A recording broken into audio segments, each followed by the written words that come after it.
तपाईलाई चाहिँ के लाग्छ पल्सा छुट्ने सम्भावना कतिको देख्दै हुनुहुन्छ उनको पक्षमा फैसला कस्तो आउला अनुमान चाहिँ गर्न सकिन्छ नि अदालतमा विचाराधीन विषयमा धेरै नबोलौँ अनुसन्धानलाई प्रभाव नपार्ने गरी यति त बोल्न पाइन्छ थाहा छ मैले अदालतैबाट जागिर सुरु भएको घुस पो नखाएको तयार मेरो जागिरको सुरुवातै अदालतबाट सुरु भएको सेती अञ्चल अदालत दिपायल सिलगढीमा थिएँ त्यो अदालतबाट सरभर आउँदा मान्छे डुवाडुवा रोका थिए अहिले न्यायाधीशलाई मान्छेले थुक्छन् यदि बालिका पीडित भएको भए 1 वर्षसम्म के हेरेर बसिन् उनी त एउटा चाहिँ भिडियोमा अभिनय गर्ने तालपरे हिरोइन बन्ने कमसेकम 8-10 क्लासमा पढ्ने मान्छे हुन् र उहाँलाई त्यहाँ शङ्का गर्न सकिन्छ र यदि पल्साले गरेको डिएनए टेस्टले आयो भने पल्सालाई जोगाउनु पर्छ पनि त प्रेम सञ्जयले भन्दैन तर त्यो फुटेज हेर्दाखेरि चाहिँ त्यहाँबाट एकजना चस्मा लाएको भाइ पास्तार बाई भन्छ क्या अङ्ग्रेजीमा नेपालीमा भनेको त्यहाँ भएर जाने त्यो मिरुना र ती बौद्ध भिक्षुको बिचबाट एकजना चस्मा लाएको भाइ गएको देखिन्छ र त्यो भाइले चाहिँ त्यस्तो गरिदिएको हुनुपर्ने हो बौद्ध भिक्षुले चाहिँ त्यसो गरेका होइनन्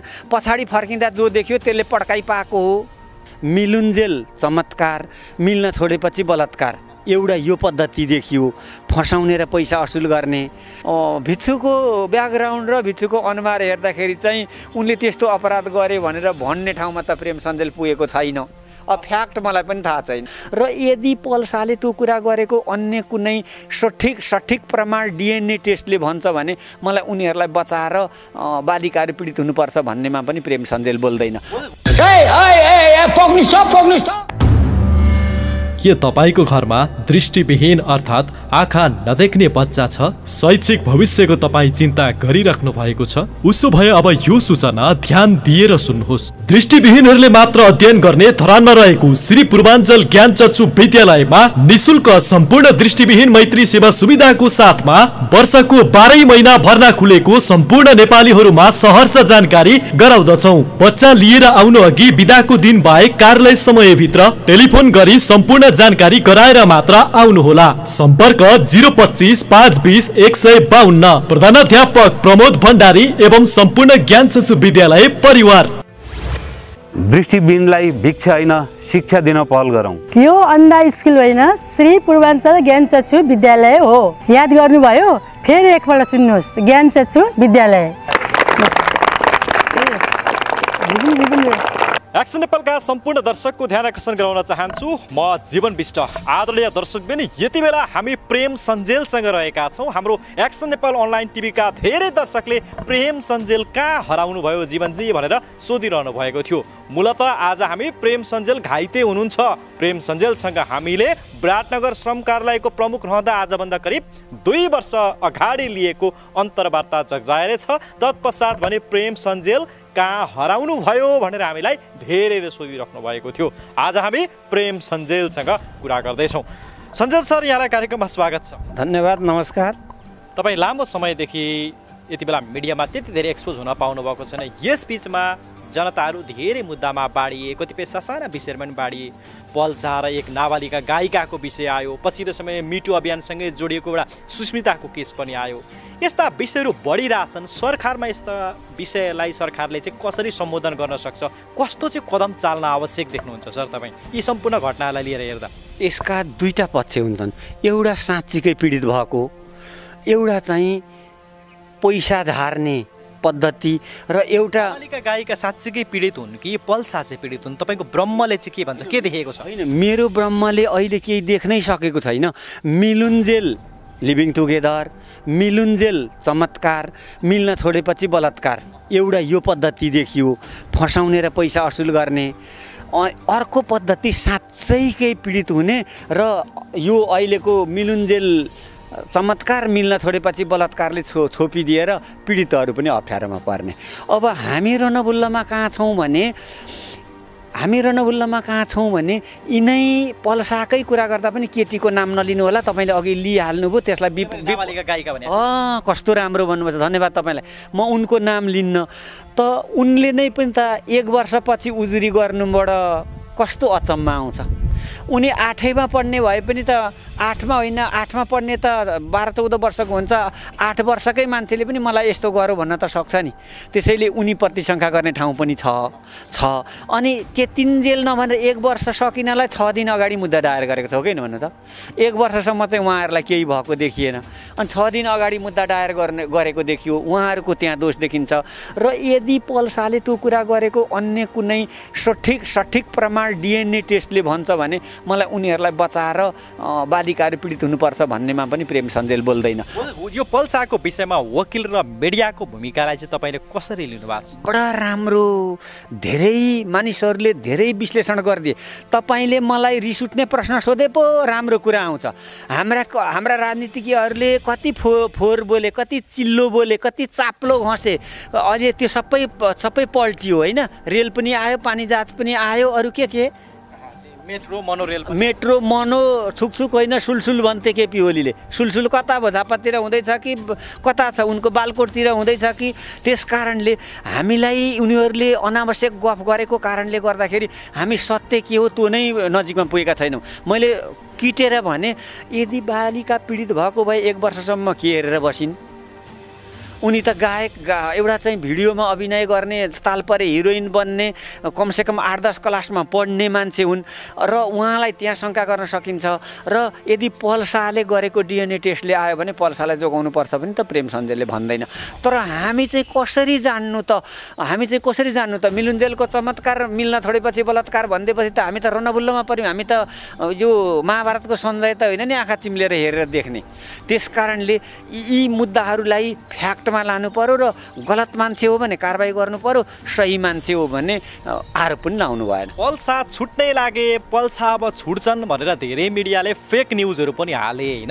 तपाईँलाई चाहिँ के लाग्छ, पल्सा छुट्ने सम्भावना कतिको देख्दै हुनुहुन्छ? उनको पक्षमा फैसला कस्तो आउला अनुमान चाहिँ गर्न सकिन्छ नि? अदालतमा विचाराधीन विषयमा धेरै नबोलौँ, अनुसन्धानलाई प्रभाव नपार्ने गरी यति त बोल्न पाइन्छ। थाहा छ, मैले अदालतैबाट जागिर सुरु भएको घुस पो नखाएको त यार। मेरो जागिरको सुरुवातै अदालतबाट सुरु भएको। सेती अञ्चल अदालत दिपायल सिलगढीमा थिएँ, त्यो अदालतबाट सरभर आउँदा मान्छे डुवा रोएका थिए। अहिले न्यायाधीशलाई मान्छेले थुक्छन्, त्यसैले म पनि अदालतैमा थिएँ। यस्तो छ, जबकि जसले मुद्दा हालेको उनले नै होइन, मैले आवेशमा आएर यसो भने भनेर उनले दुवै जिल्ला अदालतमा गएर बयान फेरिसकेको छ हो कि भन्नु त। त्यो पोइन्ट अफ भ्यूबाट हेर्दाखेरि त पल्सा छुट्ने नै देखिन्छ।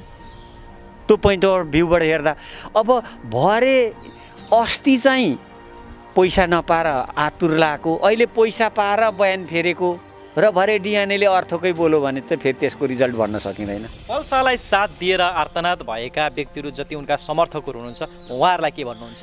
होइन, म जता अन्याय पर्यो त्यता हो प्रेम सञ्जेल। त्यसैले पल्सालाई अन्याय पर्यो भने पल्सा प्रेम सञ्जेल पल्सातिर हो, बालिकालाई अन्याय भयो भने प्रेम सञ्जेल बालिकातिर हो। तर जसलाई अत्तुर लगाइएको छ त्यसले सफाइ पाउनुपर्छ भन्ने प्रेम सञ्जेलको सठिक कुरा हो। यो भिडियो सम्भवतः पल्साले हेर्नु होला, कसैले पुर्याउनु होला। पल्सा र उनका समर्थकहरूलाई र विशेष गरी पल्सालाई नै चाहिँ यो भिडियोबाट तपाईँ के सन्देश दिन चाहनुहुन्छ, के भन्न चाहनुहुन्छ भनिदिनुहोस् त। तपाईँले गल्ती गर्नुभएको छैन भने तपाईँलाई सजाय हुँदैन, ढिलो चाँडो हुने हो। हिलो लागेपछि कपडा एकछिनलाई नराम्रै देखिन्छ, धोएपछि फेरि अघिकै अवस्थामा आउँछ।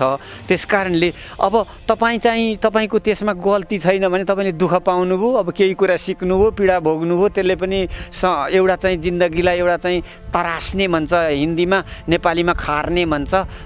खार्ने काम गर्छ, त्यो गर्छ। त्यसमा तपाईँ चित्त नदुखाउनु होला।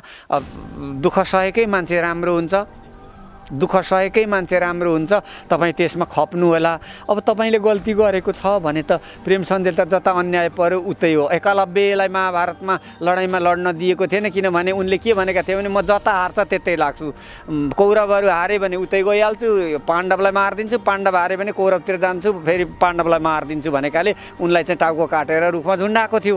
त्यस कारणले प्रेम सञ्जेल एकलव्य हो, जता अन्याय पर्छ त्यतै हो। दुःख पाउनु भएको छ भने तपाईँले। हजुर, अन्तिम प्रश्न, यति बेला एकजना बौद्ध भिक्षु र कबड्डीकी नायिका मेरुना मगर बीचको यो ताण्डव, एक किसिमको तनावलाई तपाईँले कसरी हेर्नु भएको छ? बौद्ध भिक्षुलाई र मेरुनालाई तपाईँले कसरी लिनुभएको छ?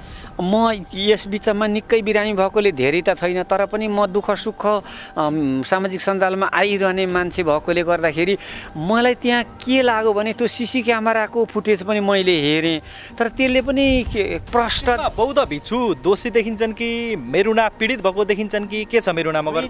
अब त्यसको एकदम अन्तिम अल्टिमेट ट्रुथ चाहिँ मलाई थाहा चाहिँ छैन, तर त्यो फुटेज हेर्दाखेरि चाहिँ त्यहाँबाट एकजना चस्मा लाएको भाइ पास्टर भाइ भन्छ क्या अङ्ग्रेजीमा, नेपालीमा भनेको त्यहाँ भएर जाने त्यो मेरुना र त्यो बौद्ध भिक्षुको बिचबाट एकजना चस्मा लाएको भाइ गएको देखिन्छ र त्यो भाइले चाहिँ त्यस्तो गरिदिएको हुनुपर्ने हो, बौद्ध भिक्षुले चाहिँ त्यसो गरेका होइनन्, पछाडि फर्किँदा जो देख्यो त्यसले पड्काइ पाएको हो भन्ने देखिएको छ। अब फ्याक्ट त मलाई थाहा छैन, तर अब रिसको आवेगमा पछाडि जो देखिन्छ त्यसैले गर्यो भनेर हानेको हो भने मेरुनाको पनि ठुलो गल्ती भएन, आवेशमा अब उनको बडी टच गरेकामा। र भिक्षुको ब्याकग्राउन्ड र भिक्षुको अनुहार हेर्दाखेरि चाहिँ उनले त्यस्तो अपराध गरे भनेर भन्ने ठाउँमा त प्रेम सञ्जेल पुगेको छैन। अब फ्याक्ट मलाई पनि थाहा छैन। अलिकति कुरा यो स्थानीय तहबाट पनि सुरु गरौँ। भर्खरै मात्र स्थानीय तहको चुनाव सकियो, पदभार ग्रहण गरेर जनप्रतिनिधिहरू अब काममा हुमिएका छन्। काठमाडौँका स्वतन्त्र उम्मेदवार बालेन शाह र धरानका उम्मेदवार हर्क साम्पाङ राईले जित्लान् भन्ने तपाईँलाई लागेको थियो? यसो समाचारहरू सुन्दा यहाँबाट सुरु गरौँ न। मैले आजै तपाईँको यो television action Nepal online TV मार्फत म तपाईँलाई घोषणा गर्दैछु, हर्क साम्पाङले पहिला पनि मलाई फोन गर्नुहुन्थ्यो र हर्क साम्पाङले फोन भाषण गरेको सुन्नलाई म उहाँलाई थाहा नदिकन धरान गएको थिएँ। अनि मलाई कस्तो अचम्म लाग्यो, लुकेर जानुभएको थियो थाहा नदिकन। मैले हर्कलाई पनि भनेको छैन, आजै तपाईँलाई मैले डिस्क्लोज गर्दैछु र नेपाली जनतालाई पनि भन्दैछु। र सुस्त रूपमा साइलेन्ट रूपमा अध्ययन गर्नुहुन्छ क्या, कुनै पनि कुरा नदेखिकन? यसअघि तपाईँले अन्य ठाउँमा पनि गर्नुभएको छ? गरेको छु, मैले बालेनको पनि गरेको छु र हर्क साम्पाङको पनि गरेको छु। र छाताचोकको छेउछाउ भनौँ, छाताचोकको छेउछाउमा उहाँ एउटा टेम्पोमा त्यो आधुनिक माइक राखेर अनि यो तपाईँले दिएको जस्तो माइक्रोफोन मलाई यहाँ यस्तो लिएर यो चाहिँ काँधमा झन्डा लिएर सिर्फ एक्लै। मलाई कस्तो लाग्यो भने म भ्रष्टाचार विरोधी अभियान ताउँदा मेरै आफन्त साथीभाइहरू कसैले साथ दिँदैनथे र दिँदैनन् पनि, आज पनि दिँदैनन्। कर्मचारीहरू घुसिया भुसिया छुसिया जड्या कप्ट्याएर द्रव्य पिसाद छन्, त्यसको छर्को सबै मेरा परिवारमा पनि आउँछ। मभन्दा मुनिका 10 मुनिका मान्छेहरू दरबार बनाएर बसेका छन्, यो बेवकुफ हो भन्ने मलाई भन्छन् आज पनि। र मलाई मात्रै भन्छन् भनेको त मसँग त एकाध मान्छे बोलाएँ भने कमसेकम तपाईँहरू त आइदिनुहुन्छ, पत्रकार त कोही आइदिन्छ, सबै नआए पनि, तर उनी त एक्लै भाषण गरे। र त्यो भाषण चाहिँ अब मैले घडी नै त हेरिनँ, मैले उनलाई मात्रै हेरेर बसेँ, उनले पनि नदेख्ने ठाउँमा बसेको थिएँ म। त्यो भाषण घटीमा पनि 30 मिनटदेखि बढीमा 45 मिनट थियो होला। र त्यो हेरेर म यहाँ आएको छु नभनिकन फेरि म फर्केर आएँ र मैले रातभरि अध्ययन अनुसन्धान गरेर के निष्कर्ष निकालेँ भने यो हर्क साम्पाङले आफूले व्यक्तिगत रूपमा जति काम गरिरहेछ त्यसले गर्दा यो हर्क साम्पाङले इज्जतिलो हार हार्छ। मैले सपनामा पनि चिताएको थिइनँ कि हर्क साम्पाङले धरानबाट भोट जित्नुहुन्छ भनेर। तपाईँलाई त्यो चुनावको हर्क साम्पाङको जुन चुनाव प्रचार प्रसारको जुन दृश्य तपाईँले लुकेर हेर्नुभयो हो, त्यति बेला हर्क साम्पाङले जित्छ भन्ने चाहिँ लागेको थिएन, सम्मानजनक चाहिँ भोट ल्याउँछ भन्ने लागेको थियो। 100मा 100 नै उनले जित्दैनन् र उनले त्यहाँ भिडेको एक्लै पनि ती मान्छे एक्लै भ्रष्टाचारको विरुद्ध हिँडेको पनि देखेको छु, छाताचोक भानुचोकमा त्यसको विरुद्ध आन्दोलन गरेको पनि देखेको छु। सबै मान्छे मूर्ख हुँदैनन् र मान्छेको जहिले पनि टेस्ट परिवर्तन हुन्छ र राजनीतिक पार्टीहरूले देखाएको दादागिरी, गुन्डागर्दी, भ्रष्टाचार, असक्षमता केपी ओलीजी, शेरबहादुर जी, बाबुराम भट्टराईजी, प्रचण्डजी तपाईँहरूको पराकाष्ठाले हद पार गरिसकेको छ, त्यस कारणले तपाईँको विरुद्धमा आएका हुन्। र मैले सपनामा पनि हर्क साम्पाङले भोट जित्छन् भन्ने मैले चिताइन र यिनले जुन मिहिनेत गरेका छन् यिनले सम्मानजनक हार हार्छन् भनेर निष्कर्ष निकालेर म बसेको थिएँ भने अब बालेन शाहको कुरा गरौँ। बालेन शाहलाई मिडियाले यति साथ दिएको थियो र कलाकार साथीहरूले यति साथ दिएका थिए कि बालेन शाहको वरिपरि त म पहिला उनको भाषण शासन नसुनेर टाउका गन्थेँ। पहिला चाहिँ टेक्ने ठाउँ थिएन चाहिँ काठमाडौँमा बालेन शाहको त थिएन। अनि म चाहिँ पहिला टाउका गन्थेँ। उनले के भने मलाई त हुँदैन थियो। कतिजना चाहिँ यिनका वरिपरि आउँदा रहेछन् भनेपछि उनी जहिले पनि घेरिएका हुन्थे। अनि मैले उनको त्यो घेराई हेरेर के विचार गरेँ भने र केशव स्थापितका पानी गफ सुने। केशव स्थापितका पानी गफ र ती केशव स्थापितका गफलाई बकम फुसिए गफ पनि भनिन्छ। र सिर्जना सिंह, म सिर्जना सिंहको कुनै हालतमा विरोध गर्दिनँ। त्यसैले म निर्वाचनको आकलन गर्न सक्छु भन्ने घमण्ड मसँग रहेछ, जुन हर्क साम्पाङले तोडिदिनु भयो। म जान्दो रहेनछु। जनताले पो निर्णय गर्दा रहेछन् त। विशेषज्ञले होइन, भोट कसले जित्छ भनेर निर्णय गर्ने विशेषज्ञले होइन। गाउँको खुइलेका विश्लेषकहरूले गरेको विश्लेषण पनि यसपालि फेल खायो हर्क साम्पाङ र बालेन शाहको पक्षमा कुरा गर्ने हो भने हाम्रो त फेल भइ नै हाल्यो। प्रेम सञ्जेलको त 100मा 1000 फेल भयो। 1000 फेल भयो। त्यसैले विशेषज्ञले इस्टिमेट गर्ने होइन कि जनताले चाहिँ इस्टिमेट गर्ने रहेछ। जनतालाई सोध्नु पर्ने रहेछ। धरानका टोपी फाटेका 5 जनालाई सोधेको भए सायद मेरो रिजल्ट ठिक आउँथ्यो होला। अब जाउँ बालेन शाहतिर। अनि बालेनका विश्लेषकहरू अलिकति जान्ने पनि हुन्छ नि कि के हो सर? हामी अलिक जान्ने हुन्छौँ। ओ त हामी ओजा भन्छ। ओ भनेको ओभर, जा भनेको जान्ने, अङ्ग्रेजी र नेपाली।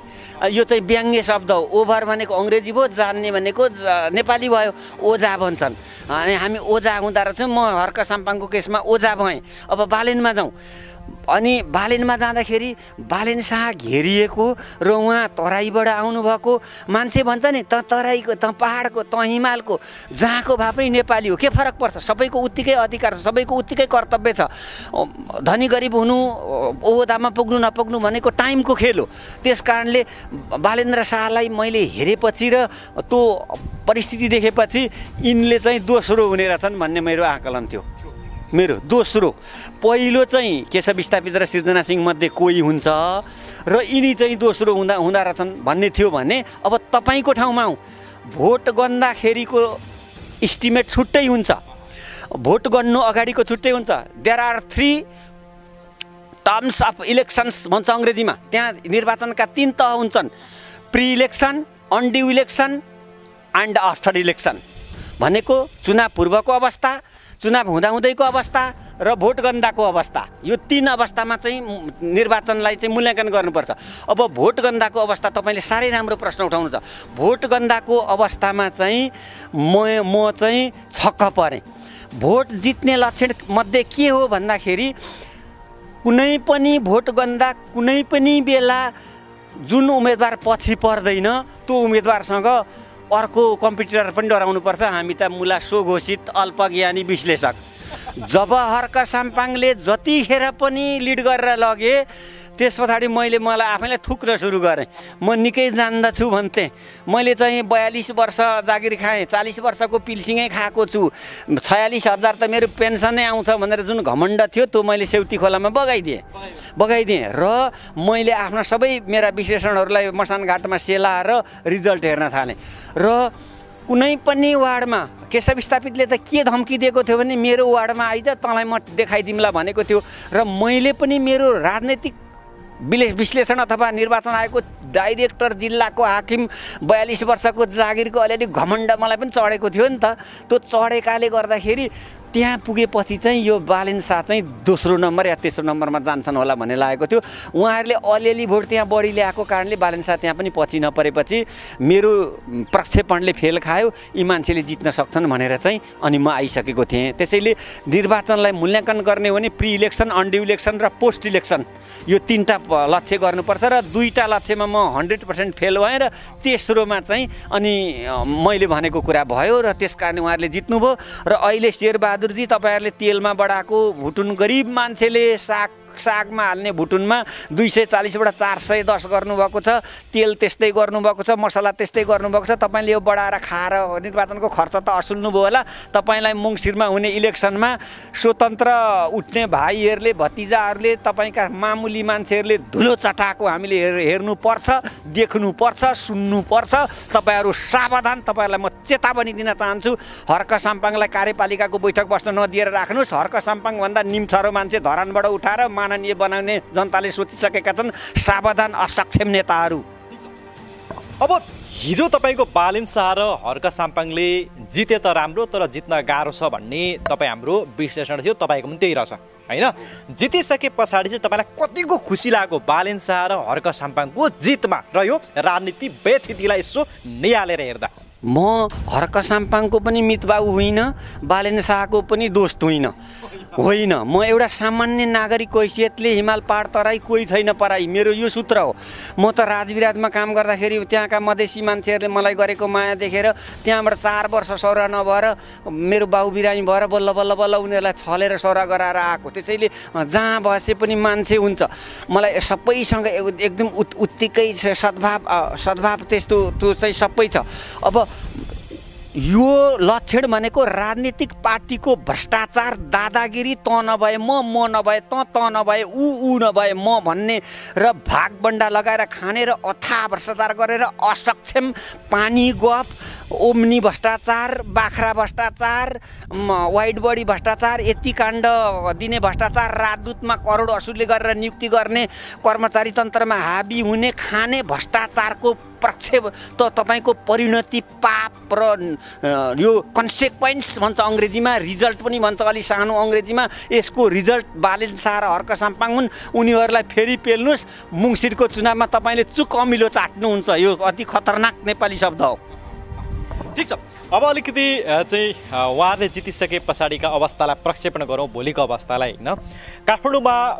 काठमाडौँमा बालेन शाह र धरानमा हर्क साम्पाङले जितपछि आफ्नो कार्यभार सम्हालेर नगरसभाको बैठक सञ्चालन गरेर काठमाडौँका बालेन शाहले जसरी पनि फोहोरलाई हटाउने चाहना र सिस्टोल यानि कि बन्चरे डाँडाका त्यहाँका स्थानीय बासिन्दाहरूले भोग्नु परेको फोहोरको पीडाको भावनाले गर्दा बालेन शाहको यति बेला टाउको दुखाइको विषय बनेको छ, या राजनीति पनि भयो भन्ने कुरा आएको छ।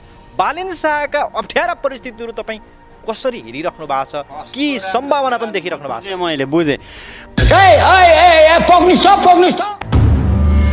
के तपाईँको घरमा दृष्टिविहीन अर्थात् आँखा नदेख्ने बच्चा छ? शैक्षिक भविष्यको तपाईँ चिन्ता गरिराख्नु भएको छ? उसो भए अब यो सूचना ध्यान दिएर सुन्नुहोस्। दृष्टिविहीनहरूले मात्र अध्ययन गर्ने धरानमा रहेको श्री पूर्वाञ्चल ज्ञान चक्षु विद्यालयमा निशुल्क सम्पूर्ण दृष्टिविहीन मैत्री सेवा सुविधाको साथमा वर्षको 12 महिना भर्ना खुलेको सम्पूर्ण नेपालीहरूमा सहर्ष जानकारी गराउँदछौँ। बच्चा लिएर आउनु अघि बिदाको दिन बाहेक कार्यालय समयभित्र टेलिफोन गरी सम्पूर्ण जानकारी गराएर मात्र आउनुहोला। सम्पर्क 025 520 152। प्रधानाध्यापक प्रमोद भण्डारी एवं सम्पूर्ण ज्ञान चक्षु विद्यालय परिवार। दृष्टिविहीनलाई भिक्षा होइन शिक्षा दिन पहल गरौँ। यो अन्धा स्कुल होइन, श्री पूर्वाञ्चल ज्ञान चक्षु विद्यालय हो। याद गर्नुभयो? फेरि एकपल्ट सुन्नुहोस्, ज्ञान चक्षु विद्यालय। राजनीतिक पार्टीहरूलाई बालेन शाहले जितेकोमा कुठाउँमा निस्केको पिलो जस्तो दर्द भएको छ। पिलो जस्तो दर्द, न उठ्न मिल्छ न बस्न मिल्छ, बसे उठ्न मिल्दैन, उठे बस्न मिल्दैन। र आफूले गरेका पानी गफको लोपार्ने भन्छ नि नेपालीमा, लोप्पा खानुभएको छ।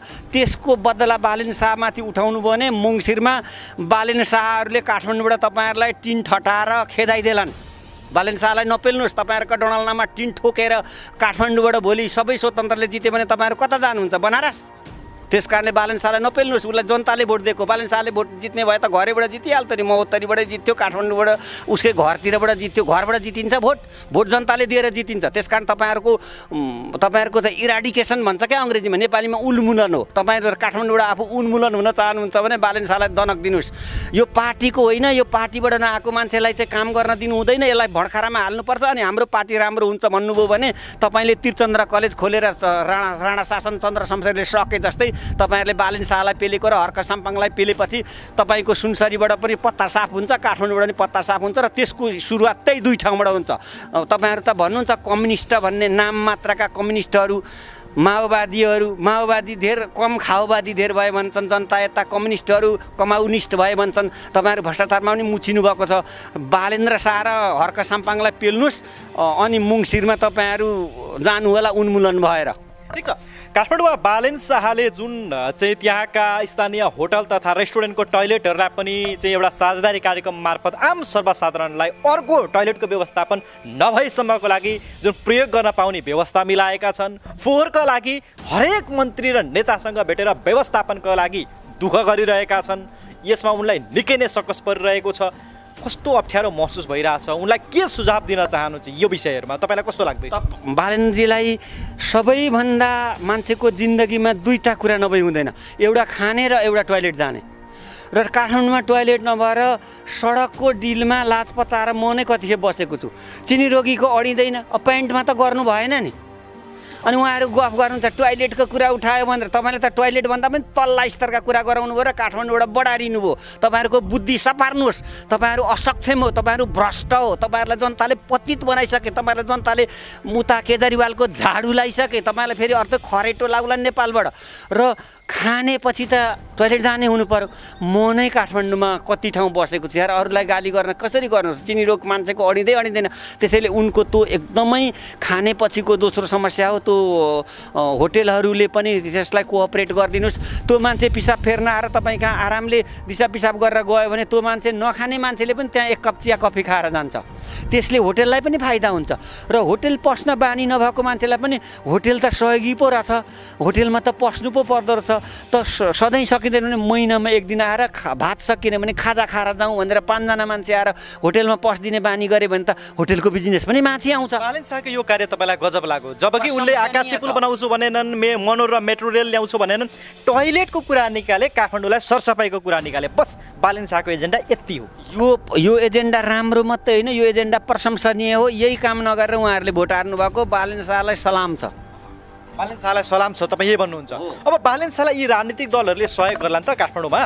बालेन शाहलाई सहयोग नगर्नुहोस्, तपाईँलाई मङ्सिरमा टिन ठटाएर कालोमोसो दलेर जनताले खेद्छन्। बालेन शाहको विरोध गर्दै नगर्नुहोस्। अलिअलि बिउ राख्न काठमाडौँमा मन छ भने बालेन शाह त जनताले पठाएको नि। तपाईँले काङ्ग्रेसले विरोध गरेर, कम्युनिस्टले विरोध गरेर, राप्रपाले विरोध गरेर, सद्भावनाले जसपाले विरोध गरेर हुन्छ। काठमाडौँका जनताले भोट दिएको होइन। तपाईँहरूले विरोध गरेर हुने भए त तपाईँहरूले जित्नुहुन्थ्यो नि त, किन हार्नु भएको तपाईँहरूले? त्यसैले बालेन शाह काठमाडौँको मेयर हो नि, कसैको व्यक्तिगत मेयर हो, पार्टीको दुश्मन हो। तपाईँहरूको के लगिदिएको छ बालेन शाहले? अनि हर्क साम्पाङलाई कार्यपालिकाको बैठक बस्न किन नदिएको? म अब धरानमा आउँछु है। अब म मेरो ठाउँ धरानमा आउँछु। हर्क साम्पाङ र एक्सन नेपाल अनलाइन टिभीको सम्बन्ध कस्तो हो भनेर स्वयं हर्क साम्पाङले इमान्दारितापूर्वक भन्नु होला कसैले सोध्यो भने है। चुनावको बेला पनि मैले उहाँलाई धेरै पटक बोलाएँ, यद्यपि उहाँ असाध्यै व्यस्त हुनुहुन्थ्यो। उहाँको आजसम्म मैले जम्मा 16वटा अन्तर्वार्ता गरेको रहेछु सिधा है। तपाईँले चाहिँ प्रेम सञ्जलले चाहिँ हर्क साम्पाङलाई प्रत्यक्ष रूपमा भेटेको, देखेको, कुरा गरेको, गफ गरेको आजसम्म छ कि छैन? छ, तर हर्कजीले बिर्सिनु भयो कि म एक दिन के विषयले धरानमा पैदल हिँड्दै थिएँ, मैले त्यो विषय बिर्सेँ। अनि हर्कजीले मलाई अब टिभीमा हेरेकोले मलाई नचिन्ने मान्छे त अब अहिलेका मान्छेहरूले घुसिया भ्रष्टहरूले चिन्दिन भन्नु बेग्लै कुरा हो। नभए 18 वर्ष मासतिर गएको मान्छेले र नेट चलाउने मान्छेले प्रेम सञ्जललाई नचिन्ने भन्ने कुरा आउँदैन। उहाँले मलाई च्याप्पै ती समातेर म चाहिँ यो माथिल्लो विजयपुर पनि होइन, पिण्डेश्वरको बाटोतिर उकालो लाग्दै थिएँ। त्यहाँ कुनै खास विशेष काम थियो। उहाँ त्यहाँ पैदलै हिँड्दै हुनुहुन्थ्यो। उहाँले मलाई कतकै आधारमा पछाडिबाटै समातेर अनि त्यहाँ रोक्नुभयो। अनि म हर्क साम्पाङ भनेपछि मैले उहाँ त धेरै टिभीमा आउनुहुन्न थियो त्यो बेला, निकै अगाडिको कुरा हो, 2 वर्ष जति अगाडिको कुरा होला। अनि यस्तो म पनि भ्रष्टाचार विरोधी अभियन्ता हुँ, तपाईँको मलाई साथ सहयोग चाहियो भनेर भन्दा त म त छक्क परेँ। एकछिन चाहिँ ती अलमल्ने अनि हो र तपाईँ यो पैदल हिँडेर भ्रष्टाचार विरोधी काम गर्नुहुन्छ भनेको गर्छु त सर। अनि बिचबिचमा मलाई हर्क साम्पाङ भनेर फोन गर्ने मान्छे तपाईँ नै हो मेरो भनेर म नै हुँ त सर भनेपछि मलाई एक किसिम रुन मन पनि लाग्यो। अनि म जस्तो पैदल हिँडेर भ्रष्टाचारको विरोध गर्ने मान्छे धरानमा राई पनि रहेछन् भनेर मलाई बडा गौरव लाग्यो। अनि मेरो दुर्भाग्य के भने म सबैको फोन उठाउन त सक्दिनँ नि। मलाई कति फोन आउँछ त्यो मलाई र छ भने भगवान्लाई थाहा होला। भगवान् पनि के भन्नु, भगवान्लाई बेच्न लान्छन्, भित्रै झोलाबाट निस्केर गालामा पनि हान्दैन त्यो भगवान् पनि। मैले मन्दिर, मस्जिद, चर्च, गुरुद्वारा, बुद्ध बिहार केही भत्काएको छैन। मैले सकेको ठाउँमा चन्दै दिएको छ। मैले केही देउताको विरोध गरेको छैन। अनि अब त्यसलाई थाहा होला। मलाई उनलाई देखेर बडा अचम्म लाग्यो, गौरव पनि लाग्यो। अनि एकछिन कुरा गऱ्यौँ त्यहीँ उभिएर। उहाँले सम्झिनु भएको होला, किनभने म रेयरली नै भेटिने मान्छे हुँ। म मास्क अरू बेला पनि मास्क लाएर हिँड्छु, किनभने साथीभाइले घेरेर ठाउँमा पुग्न दिँदैनन्। एकछिन नबोल्दा पनि हुँदैन। फोटो खिच्ने मान्छे बस पार्कमा मैले एक दिन झुकेर मास्क खोल्दाखेरि त्यहाँको भिड देखेर बल्ल बल्ल बल्ल खलासी भाइलाई तान्न लाएर, भाइ मलाई तानेर उता लैजाऊ न भनेर म बसबाट त्यहाँ निस्केर भागेको छु। फोटो खिच्नलाई त्यस्तो भिड गर्छ मान्छेले। धरानमा बसेको कार्यपालिकाको पहिलो बैठकमा हर्क साम्पाङले मरि गए पनि खोला उत्खनन म गर्दिन, गर्नु हुँदैन भन्नुभयो। वडाध्यक्षहरूले आवश्यकताका आधारमा खोला उत्खनन गर्नुपर्छ, ठेक्का प्रक्रियामा जानुपर्छ, हाम्रो स्रोत कम छ भन्नुभयो। फेरि हर्क साम्पाङले के भन्नुभयो भने बरु यो गाउँपालिकामा जाओस्, बरु उपमहानगरपालिकाबाट घटेर नगरपालिका बनोस्, तर खोला चाहिँ उत्खनन गर्नु हुँदैन भन्ने आफ्नो अडान लिनुभयो। तपाईलाई कस्तो लाग्यो यो अडान? यसमा दुईटा कुरा छन्। एउटा, हामीले वातावरण बिगारेकोले ग्लोबल वार्मिङ बढेको छ। अब यो भाषा जनताले बुझ्दैनन्। संसारको तापक्रम बढ्दैछ, जनताहरू 1 डिग्री 2 डिग्री यो हाम्रो तापक्रम बढ्यो भने धरान होइन कि धरानभन्दा मास्तिरको सहर पनि रहँदैन। 2 डिग्री तापक्रम बढ्दाखेरि त्यस्तो हुन्छ। त्यो ग्लोबल वार्मिङ भनेको के भने अहिले विश्व तात्दैछ र त्यो तातेकोलाई सेलाउने प्रविधि गरिम्न हामीले भने 2 डिग्री तापक्रम बढेर गयो भने धरान सहरै हुँदैन, त्यहाँ पानी हुन्छ। त्यस कारणले त्यो वातावरण सुधार गर्नुपर्छ र अनावश्यक गिट्टी बालुवाको दोहन गरेर भोलि सहरै ड्यामेज भएर जान्छ। त्यो खोलो बढेर गाउँ पस्छ। अहिले मेरो घरमा पानी पसेर यो गाउँभरिमा सबैभन्दा अग्लो मेरो घर थियो, अहिले यो गाउँभरिमा सबैभन्दा होचो मेरो घर भएर कार्तिक 1, 2, 3 गते मेरा घरमा खाटमा पनि पानी चढेको थियो। यो घर बनाएको हर्क साम्पाङको खोला म खन्दिन, उत्खनन हुँदैन, आवश्यकताका आधारमा गरौँला, हामी ठेक्का प्रक्रियामा लाउँदैनौँ भन्ने कुरामा तपाईँ सहमत हुनुहुन्छ? 100% सहमत छु। र त्यहाँबाट वैज्ञानिकहरूको एउटा टोली बनाउनु पर्यो। कति खन्दाखेरि त्यो खोलो सेउती खोलाले पुल भत्काउँदैन। हिजो सेउती खोलाले पुल लगेको हो कि होइन? सर्दुले पुल लगेको हो कि होइन? त्यो पुल के त्यो गिट्टी दोहन गरेर लाने मान्छेले बनाउँछ? हामी गरिब जनतालाई कर उठाएर बनाउने हो कि होइन? अनि उनीहरूले गिट्टी बालुवा बेचेर धन कमाए, राजनीतिक पार्टीले घुस खाए, दलालहरूले कमिसन खाए, गुन्डाहरूले पैसा खाए, कमिसन खाए। अनि त्यो त्यहाँ भएको श्री सम्पत्ति नगरपालिकाको हो र त्यो धरानका मानिसहरूले हर्क साम्पाङलाई मेयर बनाएको हो। हर्क साम्पाङ एक्लै धरानको प्रतिनिधि हो कि होइन? अरूले त ओडामा जितेका हुन् नि। हर्क साम्पाङले सबै ओडा जितेको हो कि होइन?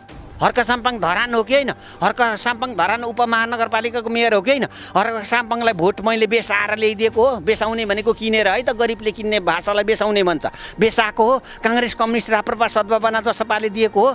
त धरानका जनताको प्रतिनिधि मेयर भएपछि र सबै वडामा मेयरले जितेपछि धरानका जनताको आवाजको प्रतिनिधि हर्क साम्पाङ हो कि होइन? उसलाई च्यालेन्ज गर्नेले धरानका जनतालाई च्यालेन्ज गर्नुपर्छ।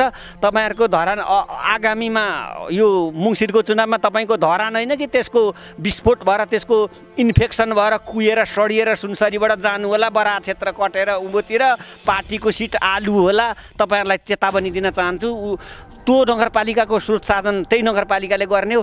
वैज्ञानिक कमिटी गठन गरौँ। कति खन्दाखेरि मात्रै धरानलाई पिर पर्दैन, कति धरानको सहर बिग्रिँदैन, कति भल पस्दैन, कति बाढी पस्दैन, नापेर वर्गमिटर नापेर इन्जिनियर ओभरसियर राखेर त्यो नबिग्रिने गरी मात्रै बेच्न पाउने। र त्यो हक धरान नगरपालिकालाई छ र त्यो धरान नगरपालिकाका जनताले हर्क साम्पाङलाई चुनेको धरानको पर्यायवाची हर्क साम्पाङ हो, किनभने धरानले उसलाई निर्वाचित गरेको। त्यसैले धरानका जनताको कुरा पो त्यहाँ लागु हुन्छ। त कसै पार्टीको कसै व्यक्तिको लागु हुन्छ? त्यो 100% हो। वडाध्यक्ष र मेयर हर्क साम्पाङ बीचमा यति बेला केही तनावको वातावरण बनेको छ, जस कारणले गर्दा यति बेला नगरको कार्यपालिकाको दोस्रो बैठक बस्न सकेको छैन। बजेट निर्माण गर्नुपर्ने समय घड्किन लागिसक्यो। अब धरानको भोलिको अप्ठ्यारो अवस्था के देख्दै हुन्छ? हर्क साम्पाङको सम्भावना र प्रमुख चुनौतीको विषयमा गम्भीरताका साथ बताइदिनुहोस् त। तपाईँको चाहिँ भविष्यवाणी सुनौँ त प्रेम सञ्जल सर। हर्क साम्पाङलाई बजेट ल्याउन नदिएर धरानको विकास रोकिन्छ। भोलि के धरानका सबै जनता आएर ओडा अध्यक्षलाई आफ्नै ओडामा ठेगान लाउन आँटे, उहाँहरूले रोकेको हो नि त बजेट ल्याउन त। अनि त्यो बजेट ल्याउने पनि टाइम हुन्छ। 15 गते असार हो कि 10 गते असारभित्र ल्याइसक्नुपर्छ। त त्यस दिनभित्र हर्क साम्पाङलाई भोटले के अरे बजेट ल्याउन दिनु भएन भनेदेखि त धरानका सबै वडाका जनता उठेर आफ्नो वडा अध्यक्षलाई ठेगान लायो भने चाहिँ तपाईँहरू कता जानुहुन्छ नि? रामधुनीतिर कि बरा क्षेत्र कि बनारसतिर कि माथि विजयपुरतिर कतै भत्किएको दरबार छ भन्ने मैले देखेको थिएँ नि बताबुङ्गे दरबारतिर बस्नुहुन्छ कि पार्टीको कार्यालयमा गएर लुक्नुहुन्छ कि के गर्नुहुन्छ? अनि तपाईँहरूले गर्न खोजेको के, भन्न खोजेको के?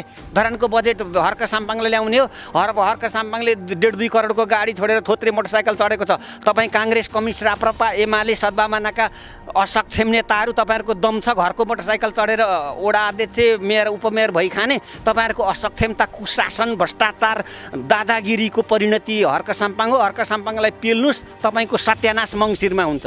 यदि मैले भ्रष्टाचार गरेको प्रमाणित भयो भने मेयर हर्क साम्पाङ राईले भन्नुभएको छ मलाई भानुचोकमा रहेको बरको बोटमा ल्याएर बाँधेर जुत्ताले हान्नु चाहिँ भन्नुभएको छ। यसरी अन्य राजनीतिक दलका नेताहरूले भन्न सक्ने आँट राख्छन् र हर्क साम्पाङको यो भनाइप्रति चाहिँ तपाईँको धारणा के छ? हर्क साम्पाङको भनाइलाई म मेरो भन्छु, फ्यान्टा, फ्रुटी, पेप्सी, कोला जसले खुवाउला त्यसकै बाउको रगत होला, त्यसको बाउ नभए त्यसकी आमाको रगत होला। बाउमा दुइटै नभएको, नरहेको र पत्तै नलागेको रहेछ भने खुवाउनेकै रगत होला भनेर प्रेम सञ्जेलले 42 वर्ष जागिर खायो।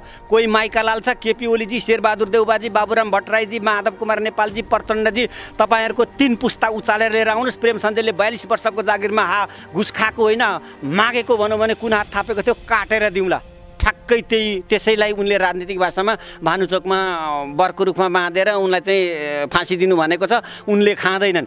अनि राजनीतिक पार्टीका मान्छेहरूका चाहिँ त्यो के जाति कर्सर ठेक्का छन्, कर्सर उद्योग छन्। अनि आफ्नो कर्सर उद्योगको आफ्नो राजनीतिक पार्टीमा कमिसन आउनेको राजनीतिक पार्टीका नातावाद, कृपावाद, सारीवाद, फरियावाद, भाउजूवादका मान्छेहरूले खाना पाएन भनेर त्यस्तो त्यो चाहिँ माथा पच्चिसी नगर्नुहोस्। जनताले भोलि उठेर ओडामै वडा अध्यक्षलाई चाहिँ कारबाही गर्लान्। अनि प्रचण्डजीहरूले भनेको जनकारबाहीको असली रूप धरानमा देख्नु पर्ला। त्यस कारणले उनले भ्रष्टाचार गर्दैनन् र तपाईँहरू पनि हिँड्नुहोस् न त। ल हर्क साम्पाङको जस्तो भ्रष्टाचार गर्दिन बरको रुखमा बाँधेर भनेर प्रचण्ड भन्नुहोस्, बाबुराम भन्नुहोस्, डाक्टर बाबुराम भट्टराई भन्नुहोस्, केपी ओली भन्नुहोस्, शेरबहादुर देउबा भन्नुहोस्, महन्त ठाकुर भन्नुहोस्, कमल थापा भन्नुहोस्, राजेन्द्र लिङ्गदेन भन्नुहोस्। तपाईँहरूको मुखमा के पसेको छ? खोयो।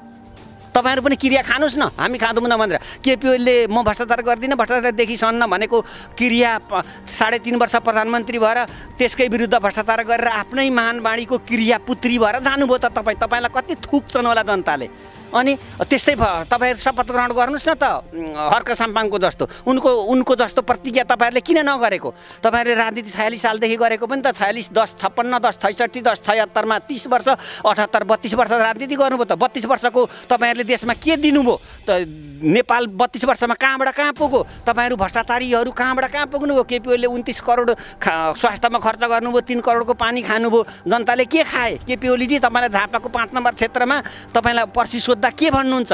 शेरबहादुर देउबाजी, आर्जुजीले कमाएका पैसा, अन्तबाट आएका पैसाले अहिलेसम्म तपाईँले भोट जित्नु होला। अब पैसा चल्दैन, पैसा तपाईँका खाएर भोट अन्तै हाल्ने चलन चलिसक्यो। त्यस दिनको प्रतीक्षा गर्नुहोस् र हर्क साम्पाङको जस्तो प्रतिज्ञा गर्नुहोस्। उहाँलाई बजेट ल्याउन दिनु भएन भने तपाईँहरूको सत्यानाश त्यहीँबाट सुरु हुन्छ। के भने भर्खरै मात्र समस्या पर्यो भने मेरो घरमा आउनुहोस्, अफिसमा आउनुहोस्, मलाई जहाँ भेटे पनि भेट्नुहोस्, तर जागिर माग्नको निम्ति चाहिँ मेरो अगाडि नआउनुहोस् भन्नुभयो।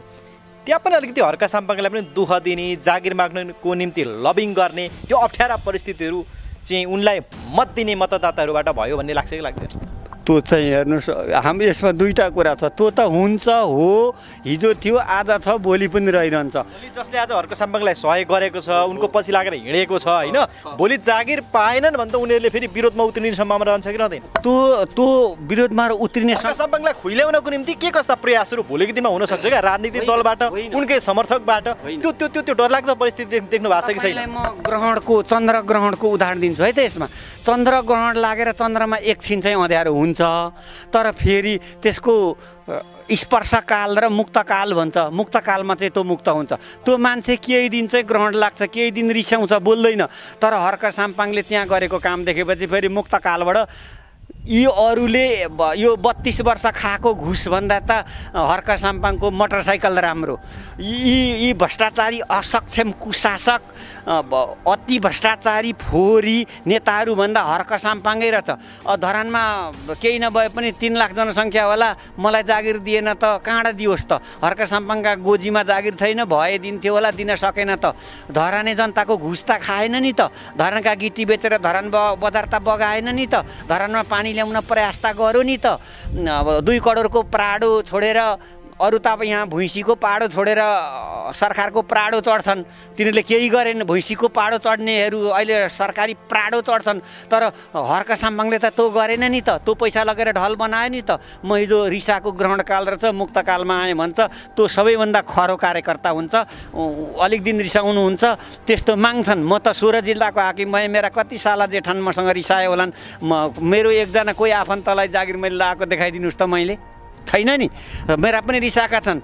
तपाईँलाई भ्रष्टाचार विरोधी र हर्क साम्पाङ जस्ता मान्छेका त घरमै विरोध हुन्छ यार, त मैले आफ्नै घरमा विरोध खपेको छु, त्यस कारणले तिनीहरू रिसाउँछन्। तिनीहरू अलिक दिन त्यस्ता हुन्छन्, ग्रहणबाट मुक्त भएर चम्किला भएर राम्रा रानो कार्यकर्ता भएर तिनीहरू आउँछन्। तिनीहरू भरसक त म नरिसाउन अनुरोध गर्छु, जागिर लाउन सकिँदैन, त्यो हर्क साम्पाङले पनि सक्दैन। मैले 42 वर्षमा त सकिनँ, उता 5 वर्षलाई निर्वाचित भएको कहाँबाट सक्छ, उसले सक्दैन। तपाईँहरू नरिसाउनुहोस्, र रिसाउनु भयो भने पनि भोलि पर्सि हर्क साम्पाङले भ्रष्टाचार नगरेको, कुशासन नगरेको, असक्षमता नदेखाएको प्रति तपाईँहरूलाई दुःख खेद हुनेछ र तपाईँहरू उसैका कार्यकर्ता हुनुहुन्छ भन्ने म अनुरोध गर्न चाहन्छु।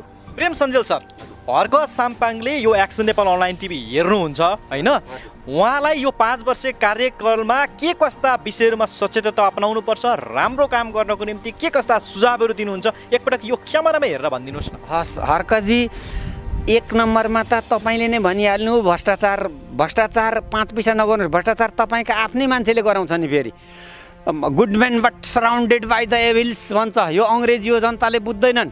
महादेव त महादेव नि, तर भूत प्रेत पिसाच वीरभद्र महाकाली 64 जोगिनीले घेरिएका। अब 64 जोगिनीले नै तपाईँलाई सिधाइसकेको हुन्छ, तपाईँ त्यसबाट बाहिर आउनुपर्छ। तपाईँको सराउन्डिङमै भएका मान्छेले तपाईँलाई फसाउँछन्। पार्टीहरू त तपाईँको विरुद्धमा उत्रेकै छन्, टोप्पी खोलेर उत्रेका छन्, तपाईँ होस गर्नुहोस्। त्यस कारणले भ्रष्टाचारीहरूको घेराबाट बाहिर आउनुहोस्। तपाईँले भ्रष्टाचार गर्नु पर्दैन, तपाईँको वरिपरिले भ्रष्टाचार गरेर तपाईँलाई रक्षानमा फ्याँकिदिन्छन्, त्यो घेराबाट बाहिर आउनुहोस्, नम्बर 1। नम्बर 2, तपाईँलाई पार्टीले होइन कि धरानमा माथि विजय बुढा सुब्बा भगवान नै उत्रेर विरोध गरे पनि त्यो विरोध खपिदिनुहोस्, त्यसलाई आशीर्वाद मान्नुहोस्। त्यो तिनीहरूले तपाईँलाई ढुङ्गा मुढा गरे भने पनि हेलमेट किनेर लाउनुहोस्, भरसक ढुङ्गा नहान्नुहोस्, ज्यान बरु जोगाउनुहोस्, तिनीहरूको प्रतिवाद नगर्नुहोस्। तिनीहरूलाई भोलि समयले सराप्छ र समयले धोएर लान्छ। 2, 3 नम्बरमा तपाईँको कार्यपालिका बैठकमा बजेट पास गर्न दिएन भने त्यही कुरा जनतालाई भन्नुहोस्। अनि त्यस पछाडि जनताले ओडामा बजेट नआएपछि ती ओडा अध्यक्षको क्रियाकर्म उही गर्छन्, तपाईँ नडराउनुहोस्। र कर्मचारी तन्त्र, धरानका नगरपालिकाका निजामती कर्मचारी, नगरपालिकाका स्थायी निकाय कर्मचारी, तपाईँहरू नरिसाउनु होला। हामी कर्मचारी भनेका राष्ट्रका सम्पत्ति हुन्। Political government is the unstable government, but the bureaucracy is the permanent government of the regarding country भन्छ अङ्ग्रेजीमा। त्यो भनेको के नेपालीमा भन्दा, राजनीतिक सरकार भनेको नगरपालिका भनेको स्थानीय सरकार हो, त्यसको प्रमुख बालेन शाह हो। उनी आउँछन् जान्छन्, 5 वर्ष लाग्यो, 5 वर्षपछि जनताले रक्षामा पनि फ्याँक्न सक्छन्। तर तपाईँ हामी कर्मचारी भनेको यी 42 वर्षसम्म बस्ने हो। त्यसैले न बालेन शाहलाई तपाईँले ल्याएको हो, न तपाईँले बालेन शाहलाई विरोध गर्न पाउनुहुन्छ। तपाईँको काम, तपाईँ you are the permanent think tank of the Dharan metropolis corporation. तपाईँ धरान उपमहानगरपालिकाको विचारको खानी हो। तपाईँलाई हर्क साम्पाङले जितोस् कि काङ्ग्रेसले जितोस् कि कम्युनिस्टले जितोस् कि राप्रपाले जितोस् कि सदभावनाले जितोस् कि अरू कसैले जितोस्, के मतलब? तपाईँ हर्क साम्पाङलाई पनि त्यस्तै परामर्श राम्रो दिनुहोस्। यो काम गर्नुहुन्छ, यो काम गर्दाखेरि यो परिणति आउँछ। हामीलाई त थाहा छ नि, 40 वर्ष अगाडि 40 वर्ष हामीले निजामती सेवा बिताएको छ। कुन काम गर्यो भने के आउँछ भने हामीलाई थाहा छ, त्यो हर्क साम्पाङलाई थाहा नहुनसक्छ।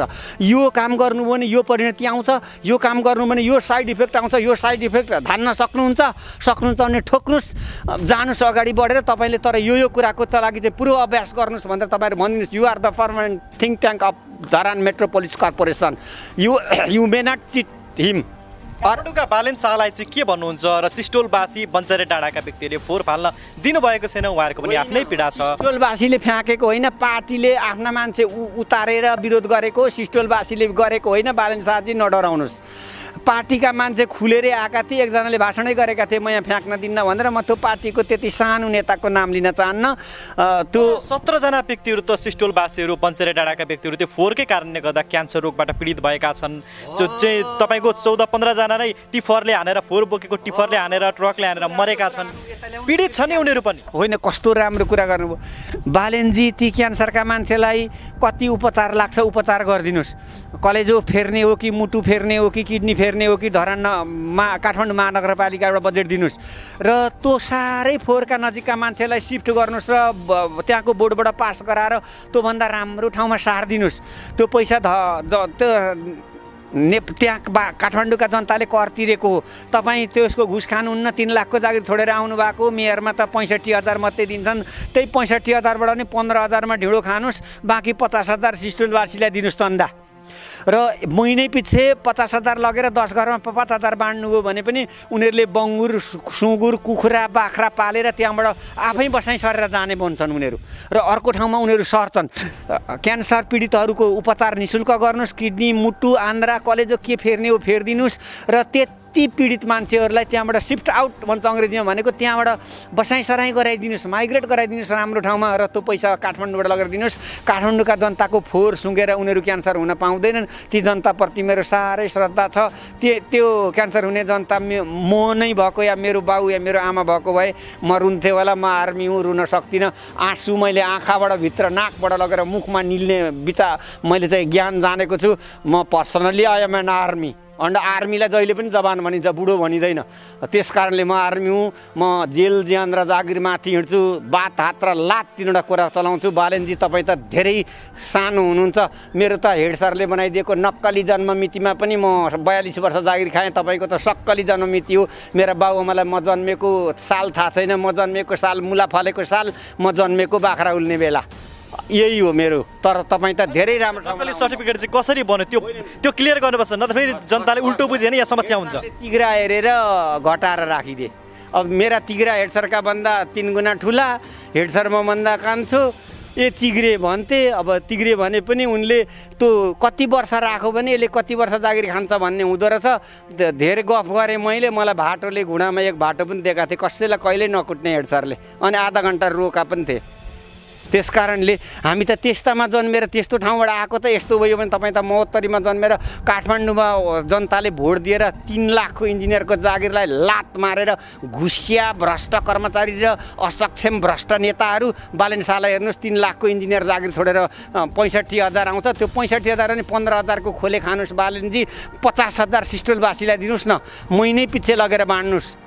अनि त्यहाँका सबै मान्छेको फ्री उपचार गर्नुहोस्। ती मान्छेलाई बिस्तारै बिस्तारै 15-20 घरलाई माइग्रेट गरिदिनुहोस्। गनाउने ठाउँमा कोही पनि बस्नु हुँदैन। मेरो तपाईँलाई अनुरोध छ र तपाईँले जानेको कुरा धडाधड गर्नुहोस्। ओडा अध्यक्ष त के पशुपतिनाथ उठेर विरोध गरे पनि तपाईँका भूतला पनि हल्लिँदैनन्। यसपटकको स्थानीय तहको चुनावमा जुन तरिकाले त्यतिका ठुलो सङ्गठन भएका राजनीतिक दलका पार्टी र बालेन शाह र हर्क साम्पाङ जस्ता एउटा व्यक्तिहरूको उदयले भोलिको नेपालको राजनीतिक अवस्थाको कस्तो प्रक्षेपण गर्न सकिन्छ, यसले कस्तो जनाउ घन्टी चाहिँ दिएको छ, यो विषयमा बताइदिनुहोस् न। यो प्रश्नले मलाई रुन मन पर्यो। अघि तपाईँले मलाई काङ्ग्रेस गनाउनु भयो भन्नुभयो नि, पत्रकारले यसै गरी सोध्ने हो। चिप्ला कुरा गरेर देश यस्तो ठाउँमा गयो। चिप्ला कुरा गर्ने होइन। विष्टले कहिले चिप्ला कुरा गर्दैन, त्यही भएर गाली खान्छ क्या। हर्का साम्पाङलाई कडै सोध्छु म, केपी ओलीलाई भेटे पनि म कडै सोध्छु। अस्ति शेरबहादुर तामाङलाई पनि कडै सोधेको थिएँ। हेर्नुहोस् टोयलेट चिप्लो हुन्छ, ती लडेर मरेर अहिले पनि म ड्रेसिङ गरेर धर्मै विपक्षबाट प्रश्न गर्नु क्या। भगवानलाई भेटे पनि घन्टी हल्लाउने भन्दा पनि किन यस्तो पक्षपाती गर्नुभयो भनेरै सोध्ने हो। र म तपाईँलाई यसलाई पञ्चायतबाट सुरु गरेँ है त। पञ्चायतको क्रियापुत्री मरिचमान सिंहलाई भन्छन्, किनभने अन्तिम प्रधानमन्त्री हो। र त्यस बेलाको अन्तिम गृहमन्त्री कमल थापा जो राजाले प्रसादीमा दिएको गृहमन्त्री थियो र दिनको 5 लाख रुपियाँ बिना बिल भरपाई खर्च गर्थ्यो हेटौडाको कमल थापा। त्यो मान्छेले मरेको राजतन्त्र, फेरि राजतन्त्रको नामले फेरि मलाई ट्याग नलाउनु होला। म राजतन्त्रको मद्दती खतरनाक विरोधी कोही होइन। राजा वीरेन्द्रकी आमा रत्न ब्याउँदै नब्याकी मान्छे बाल सङ्गठनकी अध्यक्ष अरे भनेर भोजपुरमा भाषण गर्दा घिचुकमा हानेर पसारेको मलाई कति दिनमा होस आएको। अस्पतालमा थिएँ, पात्रो छैन मसँग। त्यसैले म राजतन्त्रको राजाको आधारमा तपाईँमाथि घिचुकमा हान्यो। मलाई आर्मीले हानेर पसारेर अस्पतालमा होस आउँदाखेरि पञ्चायतकालका राजाका मान्छेले प्रेम सञ्जलको घिचुकमा ठोक्यो। त्यो भन्न पनि कस्तो भन्थ्यो नि, वीरेन्द्रकी आमा बच्चै नपाकी मान्छे बाल सङ्गठनकी अध्यक्ष अरे। थारा गाईलाई बिगौती कुराउनी दुधको दहीको के मतलब यार, कोही ब्याउने मान्छे छैन भनेर भनेको थिएँ। पञ्चायतकालमा राजाको बोली संविधानमाथि हुन्थ्यो। संविधान त संशोधन हुन्थ्यो, उनले गल्ती बोले पनि घिचुकमा हानेका थिए। त्यसैले म राजावादी होइन। म काङ्ग्रेस कम्युनिस्ट पनि होइन, म अहिलेसम्म स्वतन्त्र बुद्धिजीवीको रूपमा रहन चाहन्छु।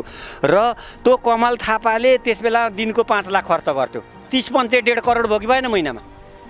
त्यस्तो खाएर बसेको कमल थापाले अस्ति राजेन्द्र लिङ्गदेनसँग भोट हाल्दा निर्मल निवासले हरायो भनौँ। यति पत्रु स्तरको नेता मैले नेपालमा देखेको छैन। र जसरी पञ्चायतको मलामी मरिचमानलाई भनिन्छ त्यस्तै अवसरवादी मौसमी चाहिँ भन्नुहुन्छ कमल थापालाई भन्छु। त्यसमा धेरै छन्, धेरै नभनौँ, उनले बुझिसके होला नि, तपाईँलाई नेतै भन्दिनँ। अनि तपाईँ पञ्चायतको पनि उपक्रिया पुत्री हुनुहुन्थ्यो।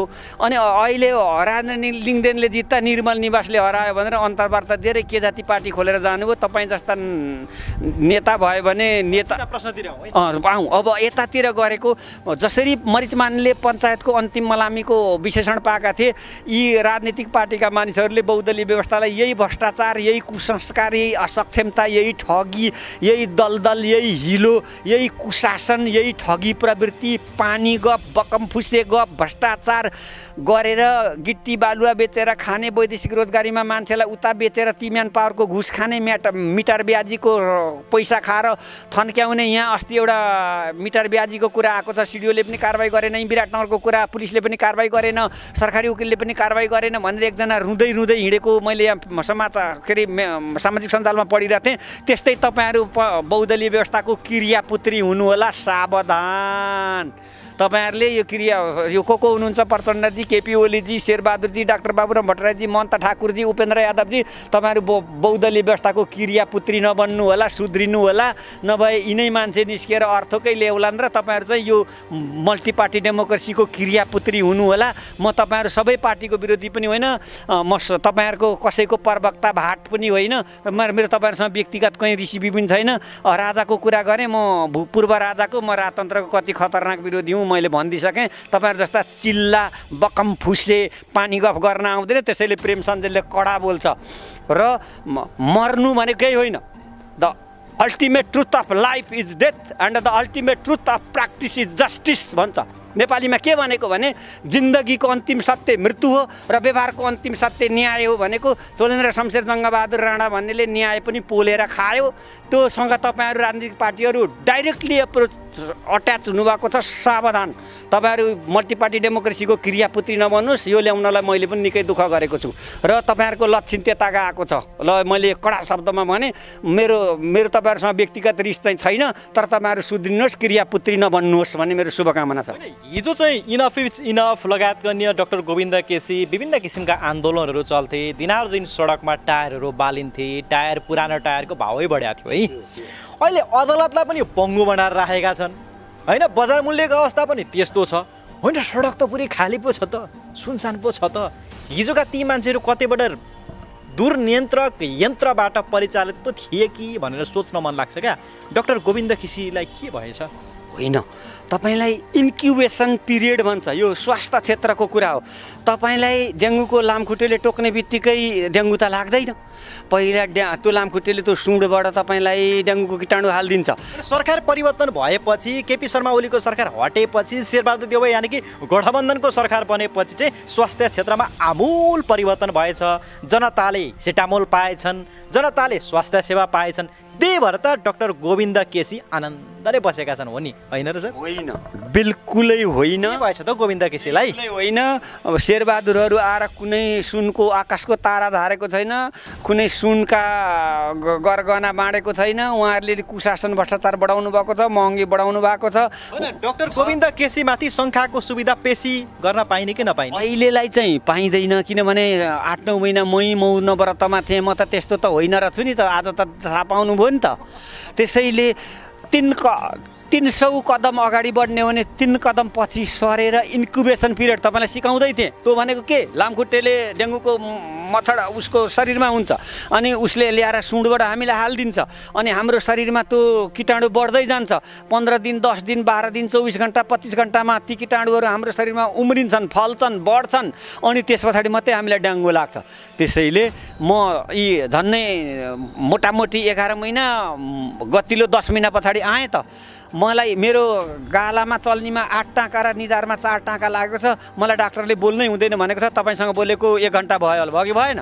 त्यसैले we are ready to die. Prem Sanjal is ready to die within a second if someone assures me a little bit system would be improved after my death. के भनेको नेपालीमा भने प्रेम सन्देल 1 सेकेन्डमा मर्न तयार हुन्छ, कोही माइका लालले के सिस्टम सुध्रिन्छ त्यो भन्दै भनेको। म आर्मी हुँ, म मर्नु अगाडिसम्म जवान रहन्छु, म बुढो हुन्न, मेरा 2टा हात भाँचिएको तपाईँले हेर्नु भएको छ, ठाडो 8 टाँका र तेर्सो 4 टाँका लागेको छ, मुखमा हेर्नुहोस् घाउ कस्तो छ, मलाई डाक्टरले बोल्दै नबोल्नु भनेको छ, म देशका लागि बोल्ने होइन मर्न रेडी हुन तयार छु, I am ready to die. म मर्न आउँछु, कहाँ बोलाउने हो, कसले बोलाउने हो, मलाई हाम्रा नेपालमा त खिया लागेका के हतियार छन् र मैले जापानबाट सैनिक तालिम लिएर आएको छु, म अरू जस्तो त्यो आँडे पाँडे मान्छे पनि होइन र वीर मर्द भनेको एकाधै मान्छे हुने हो, सबै हुँदा पनि हुँदैनन् र जनतालाई यसरी नपेल्नुहोस्, नठेल्नुहोस्, नहेप्नुहोस्, नचेप्नुहोस्, तपाईँहरूको सत्यानाश होला भन्ने म अनुरोध गर्न चाहन्छु।